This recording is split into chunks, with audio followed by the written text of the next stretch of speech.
पंजाब भर में आज तमाम निजी और सरकारी स्कूल, कॉलेजेस और जामियात बंद हैं, जबकि जुड़वां शहरों रावलपिंडी और इस्लामाबाद समेत पंजाब भर में दफ़ा 144 नाफिज करके जल्द से जुलूसों पर पाबंदी आयद कर दी गई है। लाहौर बोर्ड के तहत आज होने वाले तमाम पर्चे भी मुलतवी कर दिए गए। पंजाब हुकूमत की जानिब से जारी करदा एलामिया के मुताबिक तालीमी इदारों में छुट्टी का फैसला कानून नाफिज करने वाले इदारों की सिफारिश पर मुमकिना अमन व अमान की सूरत हाल के पेश नज़र किया गया है। एलामिया में मुजाहिरीन को खबरदार किया गया है कि सरकारी और निजी तंसीबात पर हमले हरगिज बर्दाश्त नहीं किए जाएंगे। उधर इस्लामाबाद और रावलपिंडी में भी दफ़ा 144 नाफिज है। इस्लामाबाद इंतजामिया के मुताबिक शहर इक़्तिदार में किसी भी किस्म के सियासी या गैर सियासी इज्तिमा पर पाबंदी है।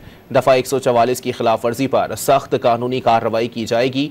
जुड़वां शहरों में चलने वाली मेट्रो बस सर्विस आज भी बंद रहेगी। रावलपिंडी सदर स्टेशन ता पाक सेक्रेटेरिएट तक मेट्रो बस सर्विस मुकम्मल तौर पर बंद की गई।